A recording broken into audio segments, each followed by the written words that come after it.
Hello again. Thank you for joining me in another video. So today I was going to talk about spiritual warfare, but in a different kind of way than I think most people probably talk about it. Delving into the metaphysics of what does it actually look like when we take away our personalities from the equation? Can we still see how something that is spiritual could be engaging in something that we would consider warfare? And maybe if we understand it on the bigger, less personal fronts, it'll make sense how it shows up in our own lives. So I was doing some research in the last few days because I have this, where it's really felt like a curse on me because I've been in poverty my whole life. And for the last 10 years, I've done like just tremendous amount of spiritual work. I was always spiritually minded. I was always interested in metaphysics and God, and have really investigated every flavor that it comes in a manner of speaking. Yet I cannot seem to overcome the weird shit I have in my brain about money. I can't seem to, I will have transcendent moments that are just beautiful, and then I will go back to caring about it, or I'll be able to somehow harness the energy and start a project. I've got loads of books I've written, but I can't get myself to the point where I put them out. Things like that, but repeatedly, like a theme throughout my whole life. And it's also just like something I've been tremendously concerned about. I'm concerned about other people's poverty. I'm concerned about the way power and poverty, money in general, interact and how it all works together. So it feels like a curse where everywhere I turn is just this money issue, and I can't get away from it to look at things from a different lens and outside of that. And so it felt like I had just this bubble around me. And so I was, talking to my guides about it. And then what ended up happening is life path number. I added up my life path number, and then everything it was saying had to do with power and money as kind of the theme your life will take. It really got me thinking, how is it actually possible that something that seems so completely arbitrary, like adding up all the numbers in my date of birth, could be carried out throughout my life? This is a huge part of my life, so much so it's suffocating. And it's really interesting. So I did a couple other people that I know to see if the themes from their life numbers also show up, and found that they did. And to me, that's really odd.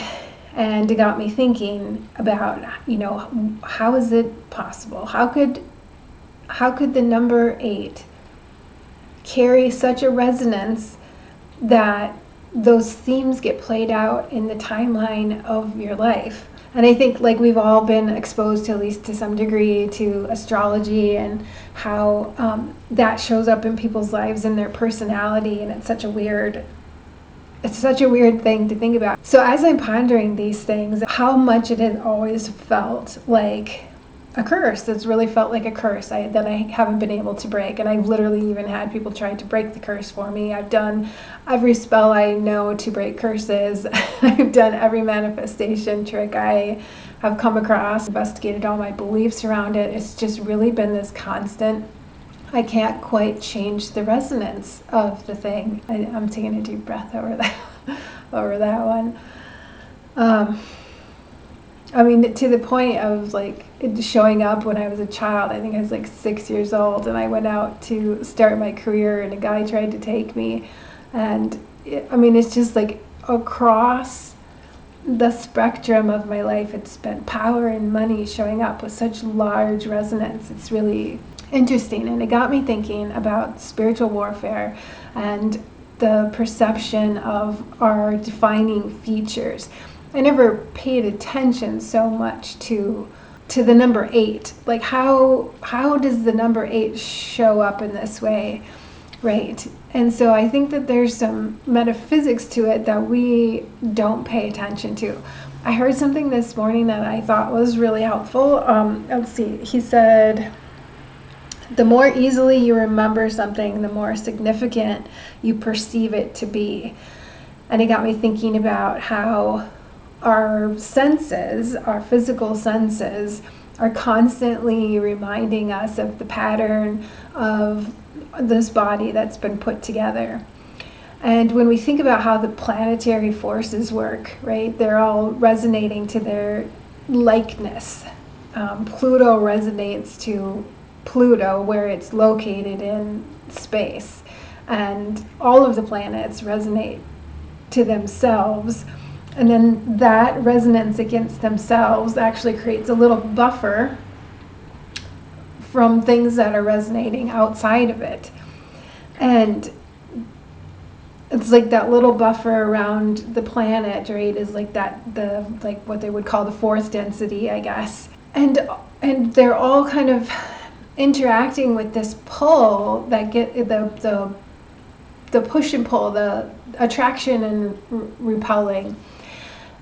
And all of that feeds into this place where we are, that is informing the body that we are, because we are a part of this larger planetary system and we're on a planet. And so we're going to have some resonance with all of the other planets.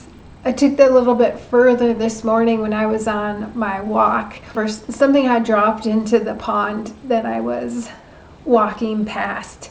And you know how a pond will ripple out, have the concentric circles getting larger. And I was just trying to imagine the air right above where the pebble had landed and the concentric circles. We can see how the wave is acting in the water from the influence of the object, but right above it, we don't pay any attention really to the ripples that are happening in the air right above it. But realistically, that tiny little sound impacted the vibration of the air above it. And if I was not standing right next to where that was put into the pond, how would I recognize where the sound came from and locate it?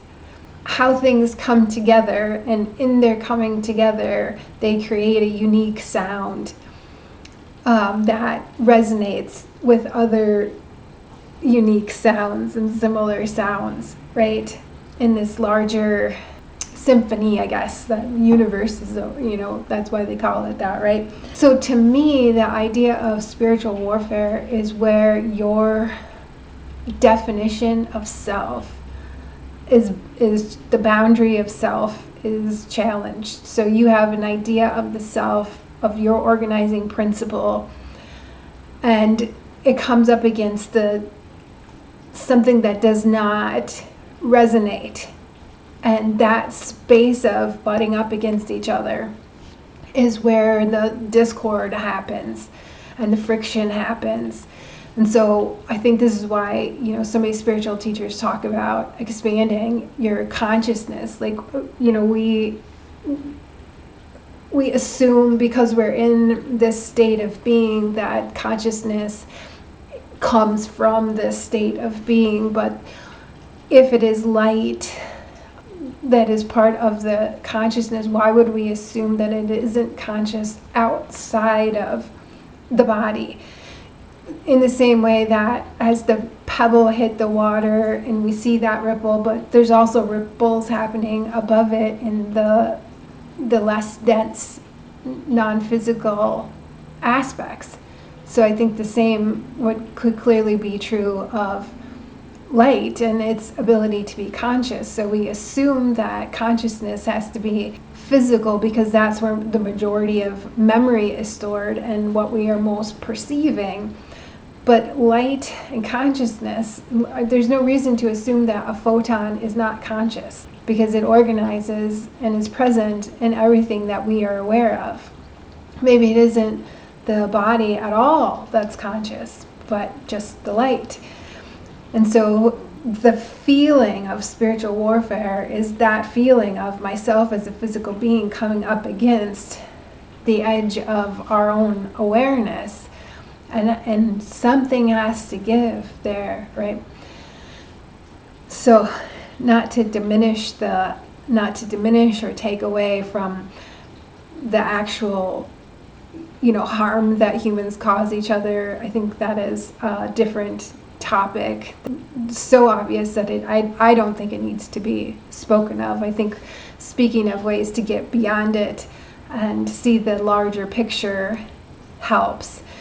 And so if light itself is conscious and able to organize itself without form or without needing form, you can see how it becomes a matter of, a larger pressure system, right, that influences our reality. And so that's something like a pattern until you transcend the effects of the pattern on you. And by transcend, I mean being organized into a defined form, like particle versus wave. So somehow existing in a state where you are both particle and wave and able to transcend back into the wave state. That is how light works, right? And I don't think we fully comprehend how to apply that in our own lives, and it can really feel quite challenging in the process. So hopefully I can bring that little piece of weirdness that my mind decided to come up with to bear on my own life and the weird power money thing, and maybe it won't be resolved until the forces that put this body together leave. So, all right, well, thanks for joining me on another Friday Food for Thought, and I hope that this provided you some food for thought. See you next time. Bye.